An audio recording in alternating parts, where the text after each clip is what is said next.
Hello everyone, कैसे हैं आप सब लोग। Welcome back to the classes. मैंने खिलराना क्लास 8th का मैथ्स का हमारा जो टॉपिक चल रहा है कोऑर्डिनेटर, उसी को कंटिन्यू करेंगे। एंड उसके अंदर आप देखेंगे कल हमने बात की थी यहाँ पे पैरेललोग्राम की। ठीक है, तो पैरेललोग्राम क्या होता है, पैरेललोग्राम के बारे में आपने जाना, sum of adjacent angle of parallelogram 180, ये बहुत इंपॉर्टेंट इसमें। Opposite angles equal, diagonals of parallelogram bisect each other. और ये भी आपको बोला if one angle of parallelogram is 90 degree, कोई भी एक एंगल पैरेललोग्राम का अगर 90 डिग्री हो जाता है तो आप समझेंगे then all other angles are 90 degree, है ना। इसका पीछे भी रीजन मैंने आपको दिया था कि ऐसा क्यों होता है, राइट। ये तो हो गया पैरेललोग्राम। ठीक है, अगर मैं इसका एरिया की बात करूं तो इसका एरिया भी तो होता होगा, बिल्कुल एरिया होता है इसका। इसके एरिया का फॉर्मूला क्या होता है सर? इसके एरिया का फॉर्मूला होता है base into height, simple. Base into height इसका क्या होता है, एरिया का फॉर्मूला होता है। एरिया का फॉर्मूला क्या होता है? Base into height. क्या होता है जी? Base into height. अच्छा सर, इसमें हाइट का है, हाइट जो है इसमें, जो हाइट इसमें होगी ना बच्चों, हमेशा ये आपकी हाइट जाएगी। तो हमेशा हाइट आप देखें तो ये 90 डिग्री होगी, 90 डिग्री। तो इस वक्त बेस क्या है? सी डी आपका बेस है। सी डी बेस से आपकी हाइट जा रही है, इसका नाम आप कुछ भी दे दो, ए एफ दे दो। ए एफ यहाँ पे हाइट है जो आपकी सी डी बेस से जा रही है। ठीक है, ये हो गया बात क्लियर। चलो, अब नेक्स्ट प्रॉपर्टी है आपकी रोम्बस। नेक्स्ट प्रॉपर्टी है आपकी रोम्बस। तो प्रॉपर्टी का नाम लिख लेते हैं पहले तो, और सॉरी फिगर का नाम लिख लेते हैं पहले तो। जो फिगर हम पढ़ रहे हैं दैट इज रोम्बस। हिंदी में इसको क्या बोलेंगे? समचतुर्भुज। ठीक है, रोम्बस। तो सर रोम्बस का फिगर कैसे होता है? रोम्बस का फिगर ये होगा, ये थोड़ा स्क्वायर की तरह होता है आपका। ठीक है, ये थोड़ा स्क्वायर की तरह होता है। इसका भी नामकरण यहाँ कर देते हैं, this is A, this is B, this is C, this is D. ठीक है, ये रोम्बस हो गया। तो रोम्बस में प्रॉपर्टीज लिखना शुरू करते हैं रोम्बस की। तो सबसे पहली है all sides are equal and parallel to each other. क्या है सर? सारी साइड इक्वल होती हैं और एक दूसरे के पैरेलल होती है। कहने का मतलब क्या है? ये साइड ए बी जो है सी डी के बराबर होगा, ए डी जो है बी सी के बराबर होगा। ठीक है, ये हो जाएगा आपका, राइट। अब यहां से साथ ही साथ आपकी साइड्स जो है एक दूसरे के क्या होती है, पैरेलल भी होती हैं, जैसे कि मैंने बताया। तो ये इसके पैरेलल है, ये इसके पैरेलल है। ठीक है, ये इसके पैरेलल है, ये इसके पैरेलल, राइट। तो all sides are equal and parallel to each other. तो इसके बारे में एग्जांपल मैं लिखूंगा, तो एग्जांपल फिगर के अकॉर्डिंग ही लिखे तो ये मैं बोल सकता हूँ ए बी जो है सी डी के बराबर, ए बी सी डी। अच्छा, ऑल साइड्स आर इक्वल है ना, तो सारी साइड्स इक्वल है, यानी एक एक आएगा सब पे, सारी साइड्स आपस में एक दूसरे के इक्वल होती हैं। तो A B equals to C D is equals to A D, या आप ऐसा करो ए बी जो है बी सी के बराबर होगा, बी सी जो है सी डी के बराबर होगा, सी डी जो है ए डी के बराबर। सारी साइड्स एक दूसरे के इक्वल होती है। एंड ए बी पैरेलल होगा सी डी के, एंड ए डी पैरेलल होगा बी सी के। ठीक है, ये चीज हो गई आपकी, ये भी आपका क्या हो गया, पैरेलल। फिर दूसरा आप आ जाओ, इसमें भी और स्क्वायर में ऑल एंगल्स 90 डिग्री, इसमें क्या होगा, opposite angles are equal. Opposite angles क्या होंगे, इक्वल होंगे, यानी कि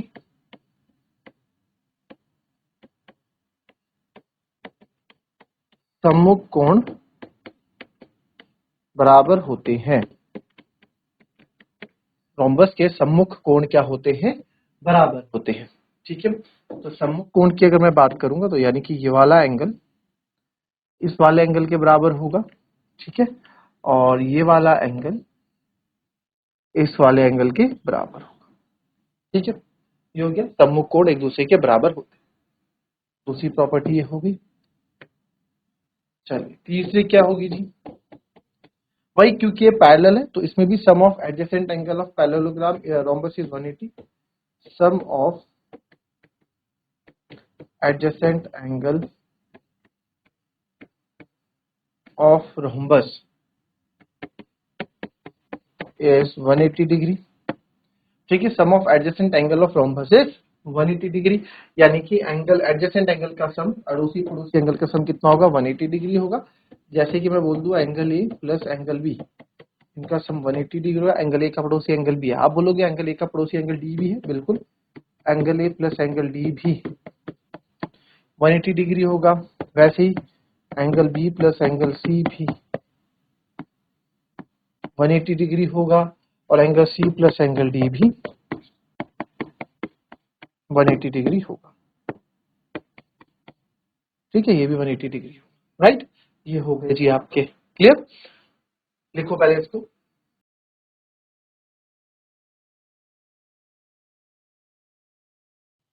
चलिए, हमने क्या बोला था कि स्क्वायर की तरह ही रोम्बस होता है, जैसे रेक्टेंगल पैरेललोग्राम से मिला जुला होता है, वैसे ही रोम्बस स्क्वायर से मिला जुला होता है, जैसे ऑल साइड्स इक्वल हो गई।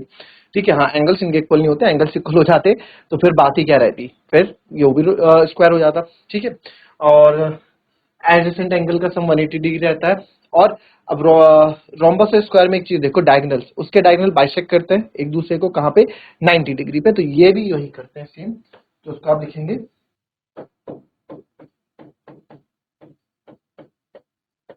diagonal of rhombus bisects each other at 90 degree, 90 degree में एक दूसरे को बाइसेक्ट करते हैं। ठीक है, तो अगर मैं बात करूं कि ये C से आपका एक डायगोनल ये हो गया, और D से B आपका डायगोनल ये हो गया, और साथ ही साथ सर ये जब बाइसेक्ट करते हैं तो एक दूसरे को 90 डिग्री पे बाइसेक्ट करते हैं। ठीक है, ये हो गया, और ये हो गया 90 डिग्री, 90 डिग्री, 90 डिग्री और 90 डिग्री, ये 90 डिग्री आपका हो गया। ठीक है, ये 90 डिग्री आपका यहाँ पे क्या कर देते हैं, बाइसेक्ट, ये 90 डिग्री पे बाइसेक्ट करते हैं, यानी कि जब एक दूसरे को इंटरसेक्ट करते हैं या बाइसेक्ट करते हैं तो 90 डिग्री का कोण बनाते हैं सेंटर पे। अब बाइसेक्ट करते हैं तो दैट मीन्स बाइसेक्ट करते हैं तो यानी कि ये वाली साइड इसके बराबर हो जाती है, और ये वाली साइड आपस में एक दूसरे के बराबर हो जाती है, और बीच में जो इसका नाम आप दे दो ओ, सेंटर ओ दे दो, चलो इसको लिख देते हैं ओ। ठीक है, ओ, तो ये आपका हो गया। तो दैट मीन्स बाइसेक्ट, आपको मैंने बाइसेक्ट का पूरा कॉन्सेप्ट बता रखा है कि बाइसेक्ट मतलब होता क्या। तो वही चीज बाइसेक्ट की यहाँ पे, बाइसेक्ट टीचर है 90 डिग्री। तो अब आप इसको मैं लिखना चाहूँ तो मैं लिख सकता हूँ, बाइसेक्ट टीचर और इक्वल होते हैं क्या, उसमें तो आपके डायगोनल्स इक्वल होते हैं, किसमें, स्क्वायर में, इसमें बाइसेक्ट करते हैं। तो इसमें सर मैं बोल सकता हूँ कि O D is equals to O B, O D is equals to O B होगा, and O A is equals to O C होगा, ओ ए ओ सी के बराबर होगा। ठीक है, यानी बराबर बराबर भागों में बांटे जाएंगे। फिर इसमें एक और चीज होती है, जो डायगोनल ऑफ रोम्बस, एक चीज और करता है डायगोनल रोम्बस, बड़ी इंटरेस्टिंग चीज, diagonal of rhombus bisects the angle, angle को क्या करते हैं, बाइसेक्ट करते हैं। ये क्या बात हुई सर, एंगल को बाइसेक्ट करने का मतलब क्या है कि एंगल को दो बराबर भागों में बांट रहे हैं। ठीक है, आपके एंगल है ना, आपका एंगल है ये, तो डायगोनल क्या कर देगा, इसको दो बराबर भागों में बांट देगा। ये जितना ये होगा, ठीक है, जितना ये एंगल होगा उतना ही ये होगा। अगर ये 30 है तो ये भी 30 है, या फिर अगर ये पूरा 60 है तो ये 30 हो जाएंगे, अगर ये 100 है तो 50 हो जाएंगे। ठीक है, सेम ये इनको भी क्या करता है, बाइसेक्ट करता है, इसको भी बाइसेक्ट करेगा और इसको भी बाइसेक्ट करेगा। ठीक है, एंगल को क्या कर देता है, बाइसेक्ट। तो मैं बोल सकता हूं O A B is equals to O A D हो जाएगा। ठीक है, तो क्या बोला मैंने, O A B is equals to O A D. तो आप बोल सकते हैं कि सर हम यहां लिख सकते हैं angle O A B is equals to angle O A D, और क्या हो जाएगा, ये तो ओ, अब इसकी बात करूं तो सर इसको आप लिखो D B C is equal to D B A, चाहे ओ लिखो चाहे डी लिखो, बात एक ही है। तो angle D B C is equal to angle D B A, इसको ओ और डी आप कुछ भी लिख सकते हैं, मैं चाहे यहां से शुरू करूं चाहे ऊपर से शुरू करूं, बात एक ही। फिर आप इस पे देख लो तो इसको ए सी बी, कौन सा ए सी बी और ए सी डी, ये दोनों एंगल्स भी क्या होंगे आपस में इक्वल होंगे। तो A C B is equals to A C D, A C B is equals to angle A C D. फिर हम बात करेंगे यहां पे B D A, B D A is equals to B D C, ठीक है, B D A is equals to B D C. तो angle B D A is equals to angle B D C, ठीक है। ये हो गया 5 properties हमारी।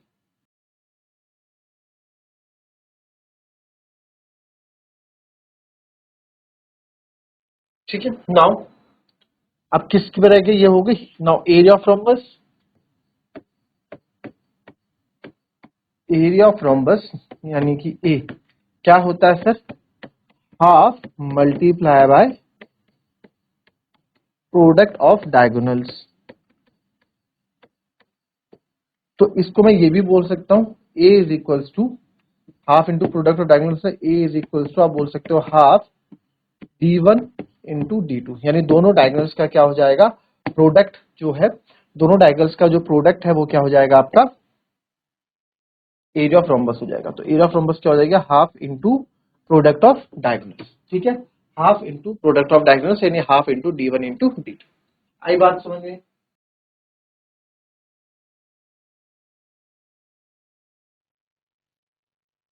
ठीक है, और पैरामीटर तो वही होगा सम ऑफ ऑल साइड्स, ठीक है, पैरामीटर वही होगा सम ऑफ ऑल साइड्स। कितना लिखना, फिर इस पे क्वेश्चंस देखेंगे हम। चलिए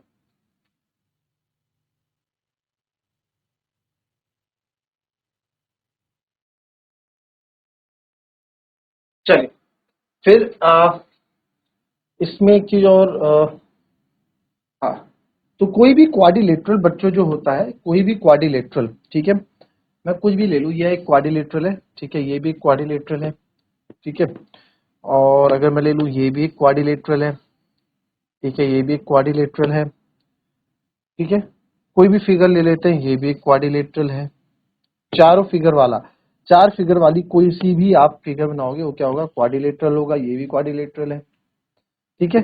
तो इसमें एक चीज लिखना, सम of all angles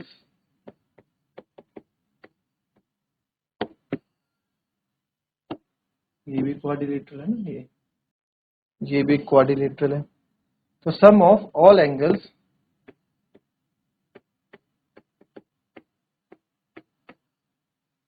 of quadrilateral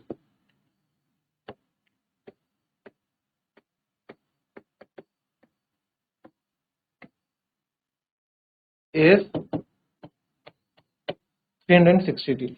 some of all angles of quadrilateral is 360 degree.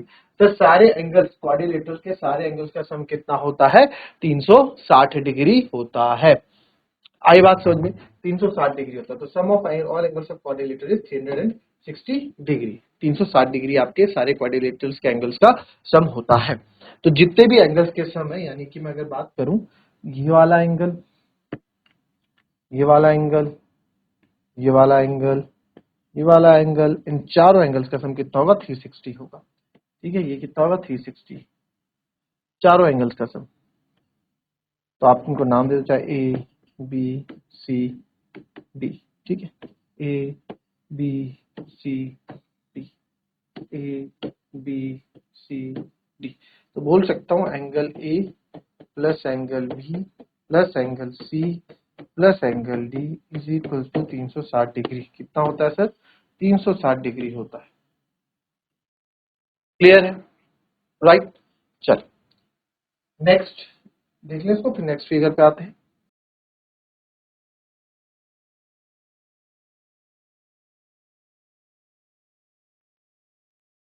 चलिए अब इसमें एक फिगर और आती है बच्चों जो आपने भी देखी होगी, मैंने बताई, दिस इज कॉल्ड ट्रपेजियम। क्या बोलते हैं इसको, ट्रपेजियम। क्या बोलेंगे जी, ट्रपेजियम,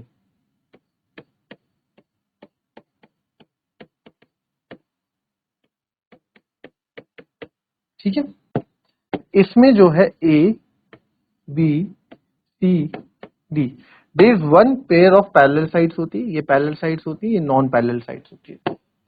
तो इसमें लिख सकते हैं आप इट हैज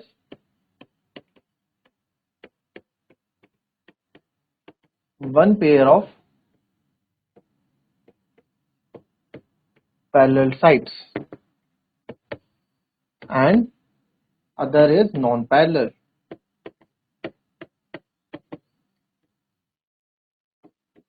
ठीक है, एक तो इसमें पैरेलल होगा, एक पैरेलल नहीं होगी। जैसे कि मैं बोल सकता हूं ए बी जो है सी डी के पैरेलल है, यहाँ पे ए बी जो है आपका सी डी के पैरेलल है, एंड ए बी और जो कि ए डी है is not parallel to B C, A D जो है बी सी के पैरेलल नहीं होगी। ठीक है, तो इस तरह के फिगर में एक साइड तो पैरेलल होती है और एक साइड पैरेलल नहीं होती। आई बात समझ में? ये हो गया। फिर इसमें एक हाइट होती है, हाइट दोनों जगह से आप ले सकते हैं, ये भी हमारी हाइट है, ठीक है, ये भी हमारी हाइट है, तो दोनों ही क्या हो जाती हैं, हाइट इसको बोल सकते हैं आप। तो मैं फिलहाल अभी ए की हाइट, ठीक है, तो हाइट आप कहीं से भी ले सकते हैं, ठीक है, दोनों ही यहाँ पे हाइट का काम कर देंगी, तो इसको आप ई मान लो, ठीक है। अब इसमें जो है, इसमें सर फॉर्मूले भी बनते होंगे, बिल्कुल जी फॉर्मूले बनते हैं, बिन फॉर्मूले से बात क्या बनती है मैथ से। तो area of trapezium, area of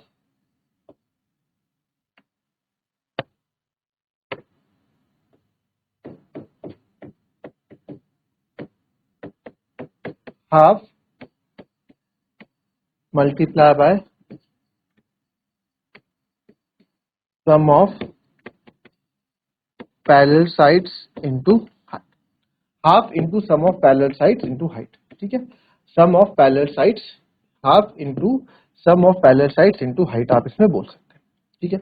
यानी कि सर क्या है यहाँ half into sum of parallel sides, यानी कि अगर मैं बोलूँ half to sum of parallel sides, यानी कि अगर यहाँ पैरेलल साइड से A B plus C D, ठीक है, half into sum of parallel sides into height, आप चाहे बाहर लिख लो इसमें फॉर्मूले में, parallel sides multiply by height. तो हाइट की मैं बात करूं सर, यहाँ हाइट क्या है, यहाँ पे हाइट डी एफ, तो ये आपका आ जाता है half into sum of parallel sides into height. तो ये एरिया ऑफ ट्रेपेजियम का फॉर्मूला हमारा बन जाता है, ठीक है। तो जो सर एरिया ऑफ ट्रेपेजियम कभी बोलेंगे तो half into sum of parallel sides, यानी कि पैरेलल साइड का सम कर दो, जैसे कि A B plus C D हमने किया, और उसके साथ हाइट की आप मल्टीप्लाई कर दो, ठीक है, तो आपको क्या मिल जाएगा, एरिया ऑफ ट्रेपेजियम मिल जाएगा। अगर मैं बात करूंगा इसमें इसके पैरामीटर की, तो पैरामीटर क्या हो जाएगा, सिंपल है, sum of all sides. Parameter क्या हो जाएगा, सम ऑफ ऑल साइड्स। कोई बड़ी बात थोड़ा है पैरामीटर निकालने के लिए, क्या पैरामीटर निकालने के लिए बड़ी बात है, बताओ मेरे को। अगर इसका परिमाप निकालने के लिए बोले, आपको पैरामीटर का कोई फॉर्मूला नहीं चाहिए आपको मेरे हिसाब से, तो क्योंकि पैरामीटर क्या होगा sir, A B plus B C plus C D plus T A. क्यों? क्योंकि पैरामीटर क्या बताया था आपने, सम ऑफ ऑल साइड्स, तो सारी साइड्स का सम आप कर दो, आपको पैरामीटर मिल जाएगा, चाहे वो स्क्वायर हो, चाहे वो आपका रेक्टेंगल हो, चाहे पैरेललोग्राम हो, चाहे आपका कोई सा भी फिगर हो, आपको पता है हाफ इसमें पैरामीटर में सम ऑफ ऑल साइड्स हम कर देते हैं, ठीक है। तो ट्रेपेजियम में आपने देख लिया formula, area of trapezium, area of rhombus का हमने फॉर्मूला देख लिया कि half into D one into D two होता है, यानी डी वन और डी टू क्या है, यहाँ पे डायगोनल्स है, D one into D two लिख लेता हूँ, चलो डी वन डी टू क्या है, कहीं कंफ्यूज ना हो जाओ, डी वन डायगोनल वन और डी टू डायगोनल टू लिखा है ना, half into product of diagonals, यानी दोनों डायगोनल्स का प्रोडक्ट हो रहा है, उसका आधा कर दोगे तो आपको क्या मिल जाएगा, आपको एरिया ऑफ रोम्बस मिल जाएगा, ठीक है।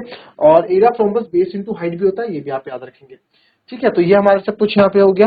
नाउ मिलेंगे आपसे अब कल की नेक्स्ट क्लास में कुछ नए क्वेश्चंस के साथ या कुछ फिगर्स पे बचती है, आई थिंक काइट इसमें एक फिगर बच रहा है क्वाड्रिलेटरल के अंदर, वो भी आपको कल हम डिस्कस कर लेंगे काइट के बारे में, और उसके बाद इस पे हम क्वेश्चंस करेंगे। तो मिलेंगे आपसे नेक्स्ट वीडियो में, तब तक के लिए भी happy, be healthy and be safe. Thank you, have a nice day.